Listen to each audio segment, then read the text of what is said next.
secara personal program itu aku punya ekspektasi, tapi kalau misalkan memang nggak rezekinya, jadinya ya udah gitu.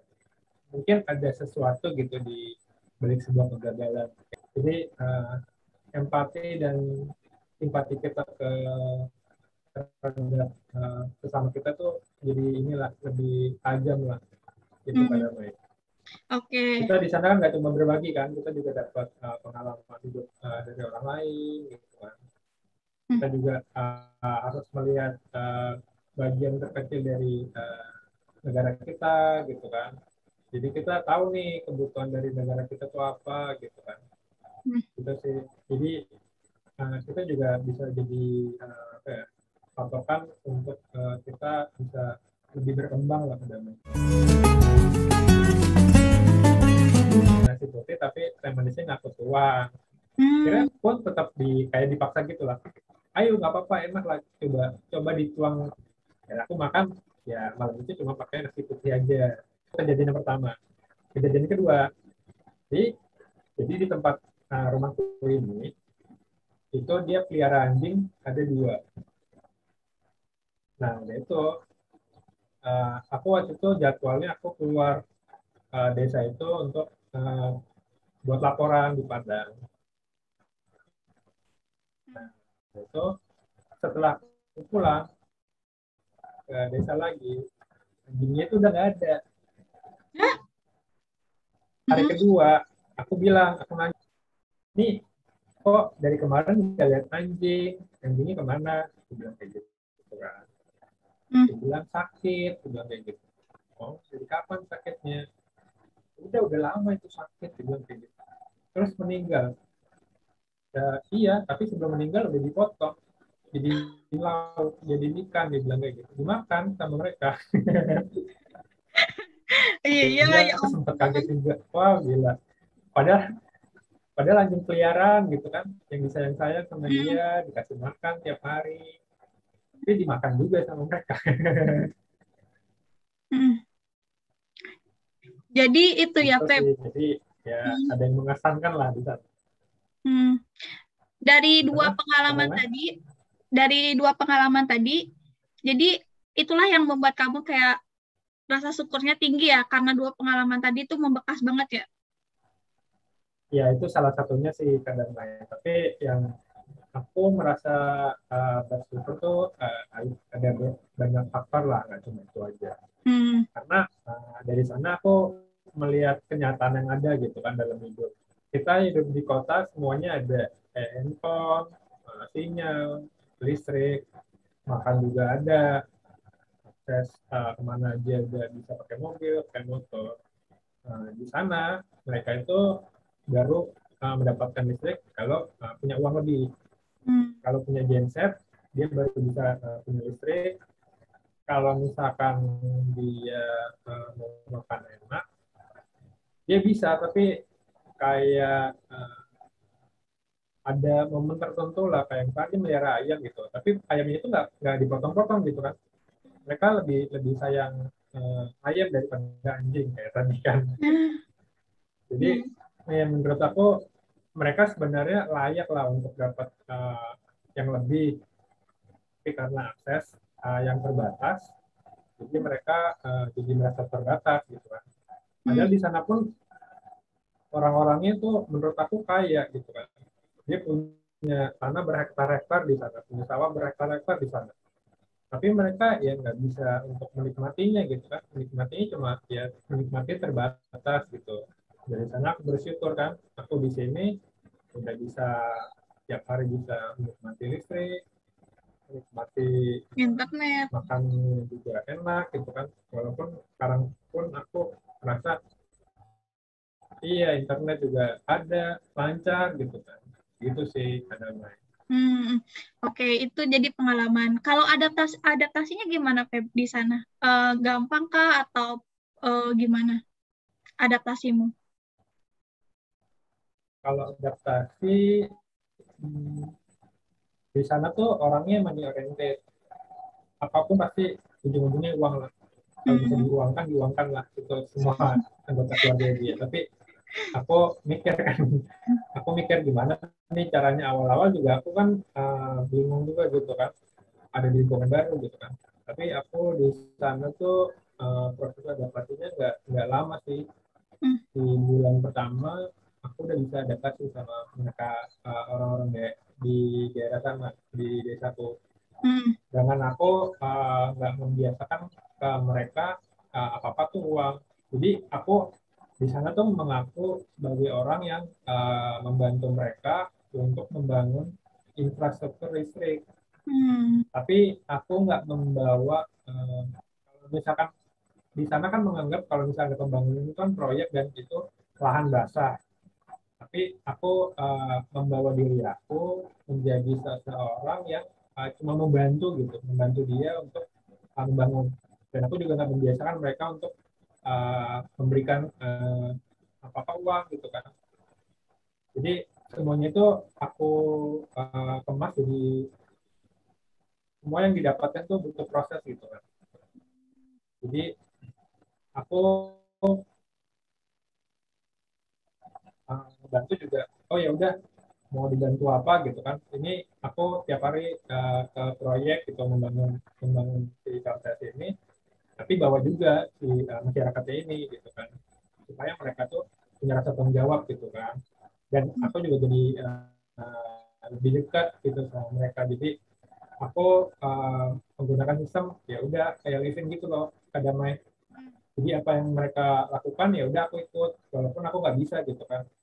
Dan misalkan mereka lagi bangun jalanan gitu kan, kayak nyambung atau buat jembatan kecil gitu kan di jalanan gitu, ya udah aku ikut juga, walaupun aku nggak lama gitu kan, cuma sekedar ya bisa dibilang formalitas lah untuk mereka.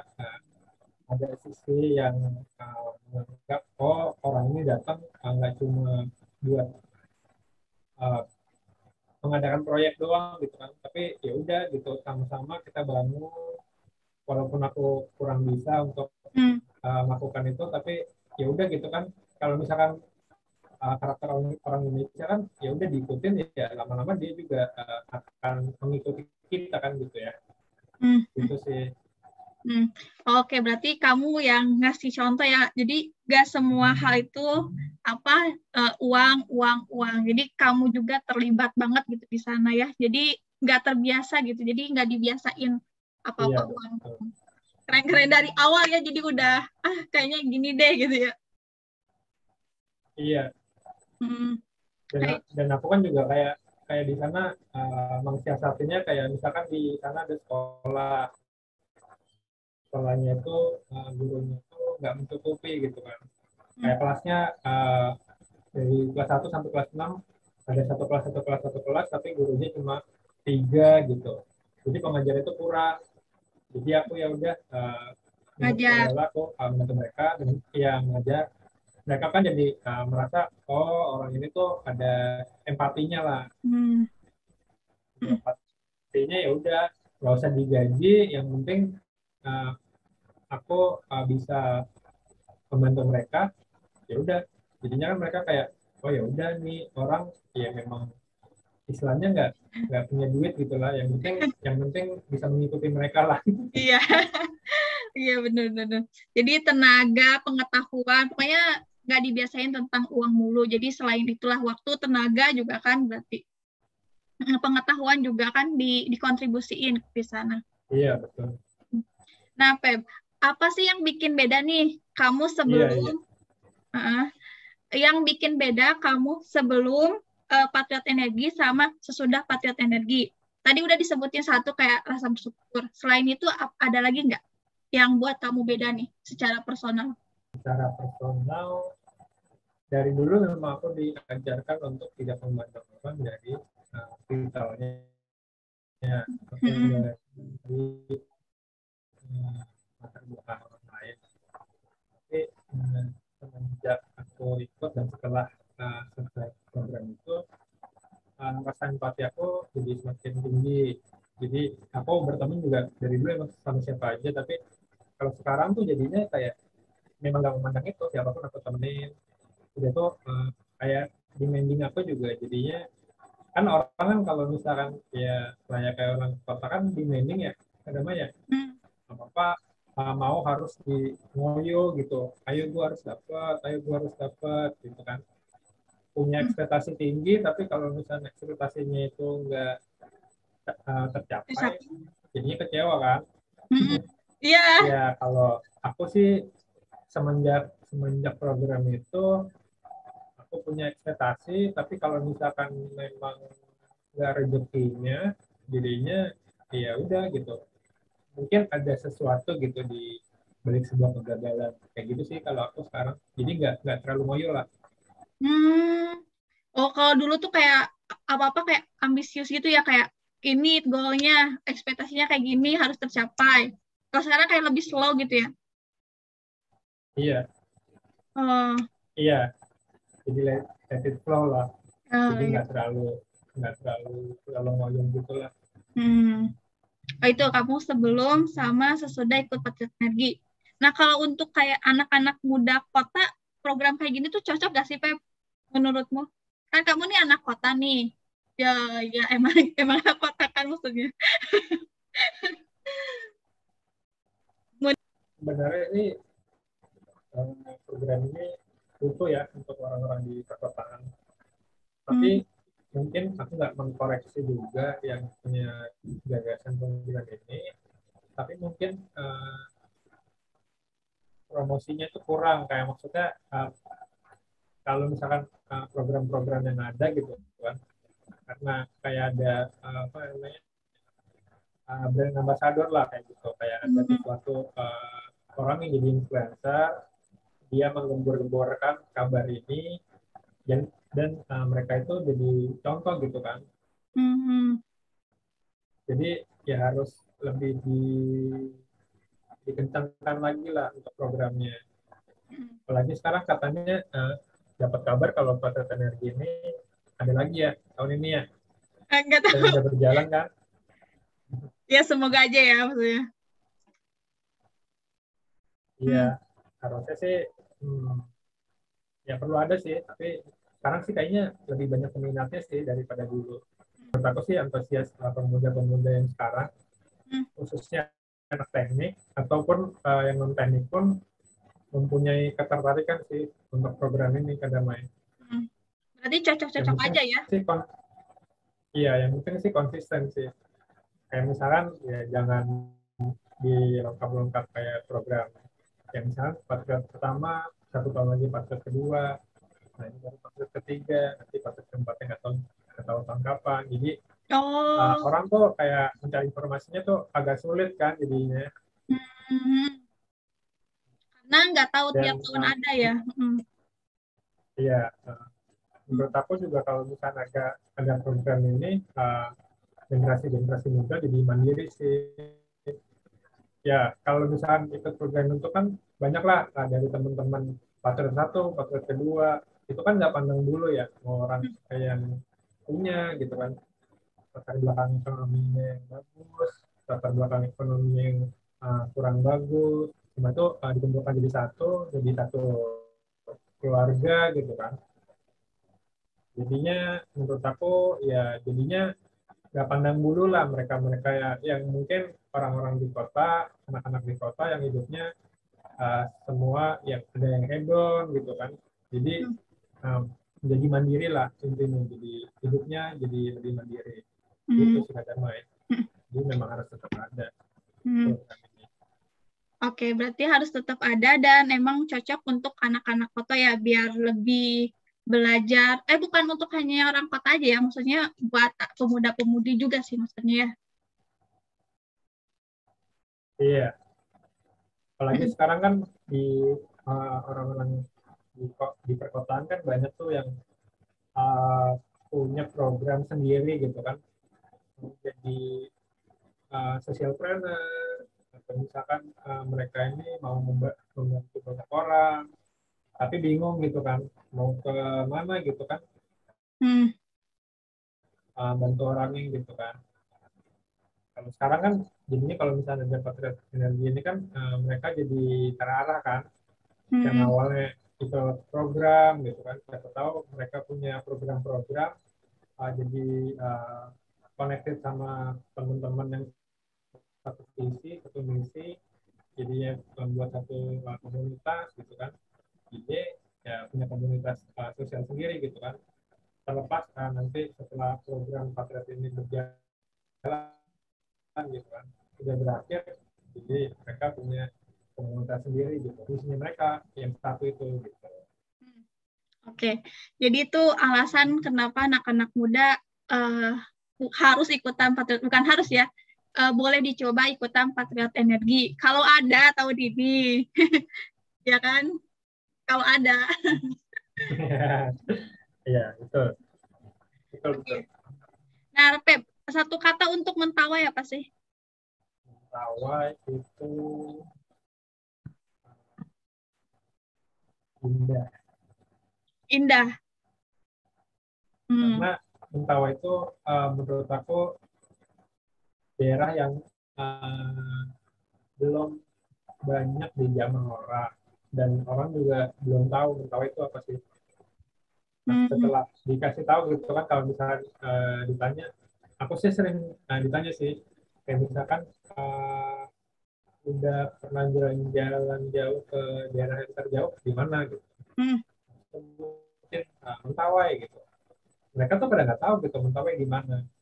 Akhirnya aku nggak mau panjang lebar dulu kan, aku bilang coba searching dulu deh, bilang gitu. Oh, Mentawai ini tuh yang ombaknya bagus itu ya, kayak gitu.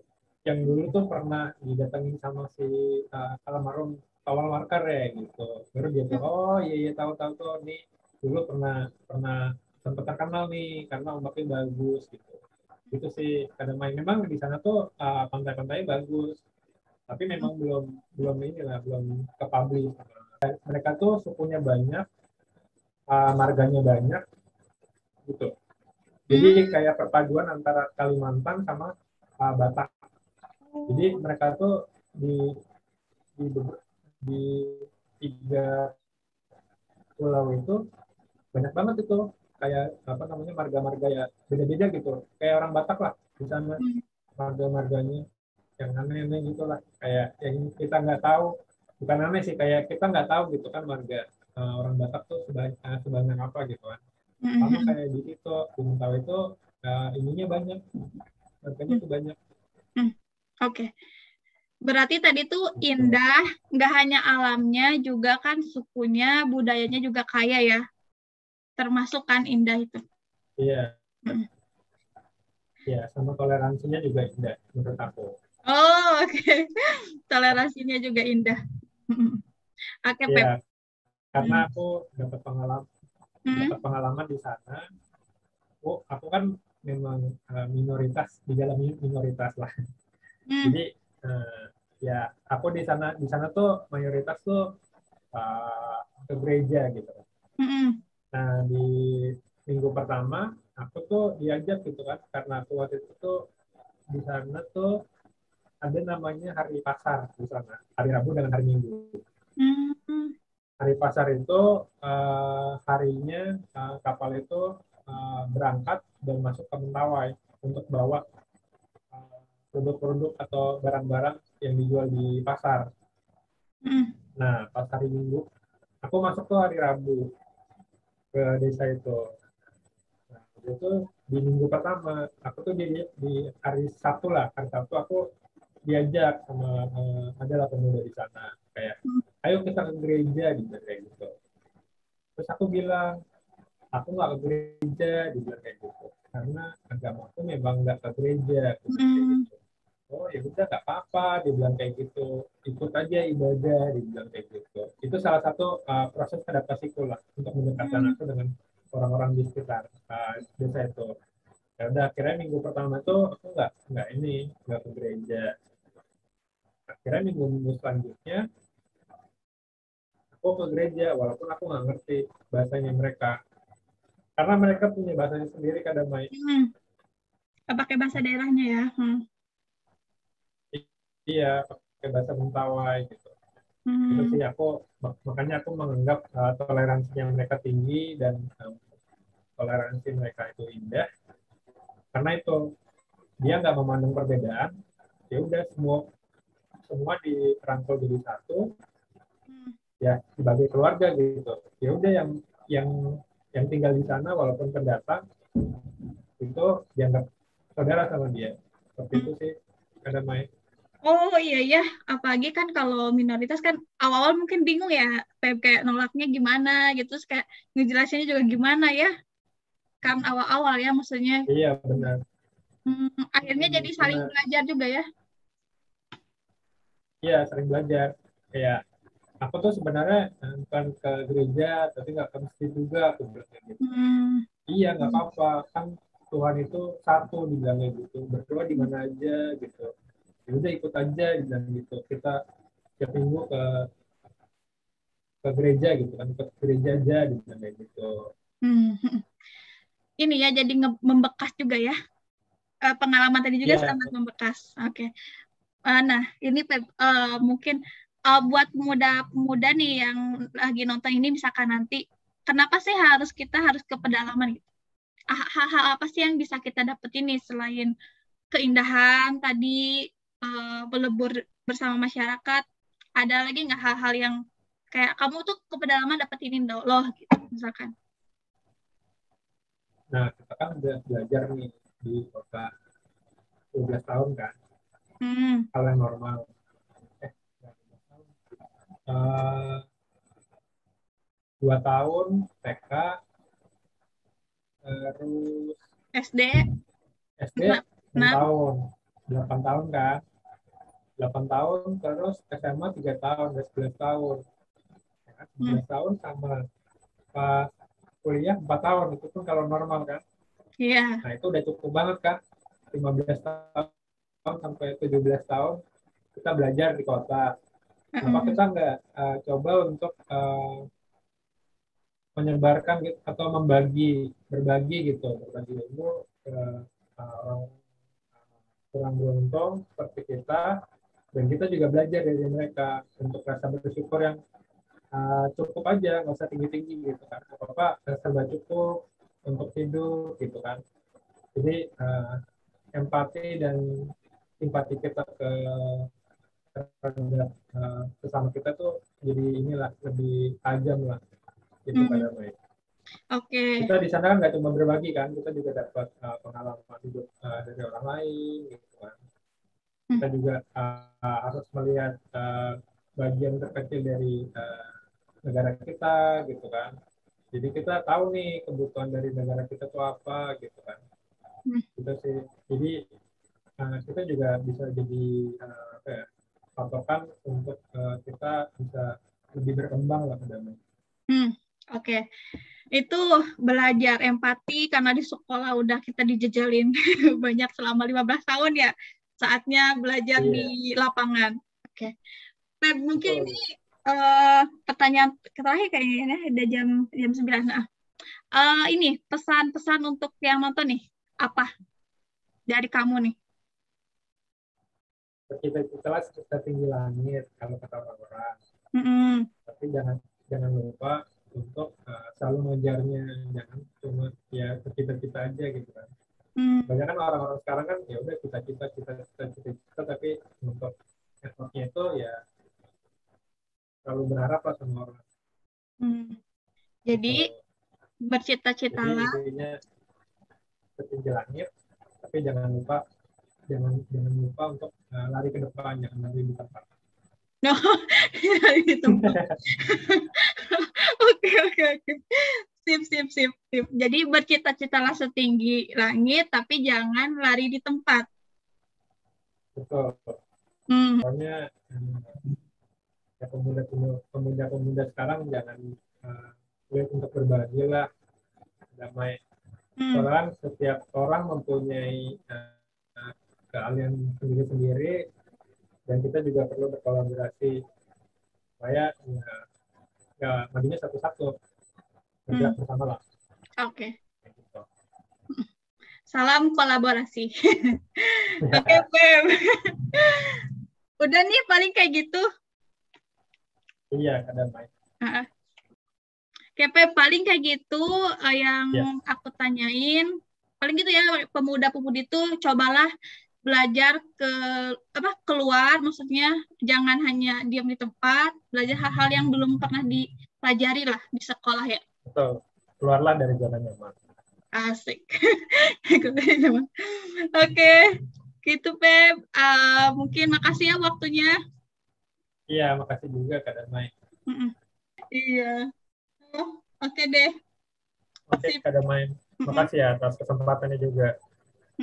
Sama-sama, aku juga makasih banget loh. Mau ini Iya. kamu. Sip. Oke, Kak Damai. Ya, makasih. Selalu ya.